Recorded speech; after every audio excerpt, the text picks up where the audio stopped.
নমস্কার বন্ধুরা, আমি সঞ্জু। প্রত্যেক দিনের মতন আজকেও দুর্দান্ত একটা রেসিপি নিয়ে চলে এসেছি। আশা করি তোমাদের ভালো লাগবে। আজকের রেসিপি আম পোড়া চিকেন। তো দেখো, আম পোড়া চিকেন করার জন্য আমি এখানে মাঝারি সাইজের একটা আম নিয়ে নিয়েছি, আর এইরকম 2 টুকরো আদা নিয়েছি, আর ছোট সাইজের 2টো রসুন নিয়েছি, আর 6টা কাঁচা লঙ্কা নিয়েছি। তবে আমটা আমি পুরোটা দেবো না রান্নায়, এর অর্ধেকটা দেবো, কারণ আমটা ভীষণ টক।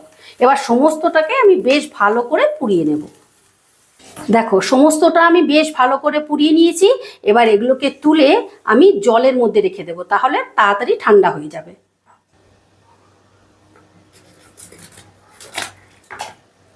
আর এদিকে একটা ফ্লেভারফুল জল তৈরি করার জন্য গ্যাসে আমি একটা প্যান বসিয়ে দিয়েছি, আর প্যানে দিয়ে দিচ্ছি বেশ খানিকটা জল। জলে দিয়ে দিচ্ছি বেশ খানিকটা গরম মশলা, দিয়ে দিচ্ছি একটা তেজপাতা, 2টো দারচিনি, 4টে এলাচ, কয়েকটা গোলমরিচ, আর কয়েকটা লবঙ্গ। এবারে এই জলটাকে ভালো করে নেড়ে চেড়ে আমি 10 মিনিটের জন্য ঢাকা দিয়ে দিচ্ছি। বেশ ভালো করে ফুটিয়ে নেব, যাতে মশলাটা জলের মধ্যে ভালো মতো মিশে যায়। 10 মিনিট বাদে ঢাকাটা তুলে নিলাম। দেখো, 10 মিনিটের মধ্যে জলটা অনেকটা ফুটে গেছে, আর অনেকটা কমেও গেছে। এবার এটাকে তুলে আমি ছেঁকে নেব।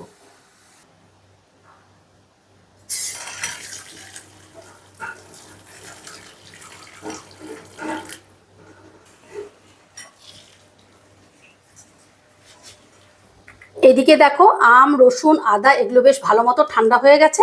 এবার এগুলোকে আমি ছাড়িয়ে নিচ্ছি। দেখো কত সুন্দরভাবে পুড়েছে, একদম চরচর করে উঠে যাচ্ছে, একটু অসুবিধে হচ্ছে না। দেখো, আমটা আমি বেশ ভালো করে ছাড়িয়ে নিয়েছি। এভাবে আমি রসুন, আদা সবটাই ছাড়িয়ে নেব।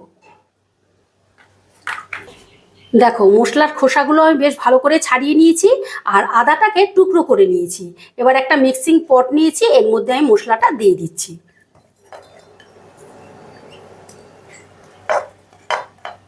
আচ্ছা, আর আমটা যেহেতু পুরোটা দেবো না, অনেকটা টক আছে, সেই জন্য অর্ধেকটা আমি এরকম চটকে দিয়ে দিচ্ছি, আর অর্ধেকটা রেখে দিচ্ছি। এবার এটাকে আমি পেস্ট করে নেব।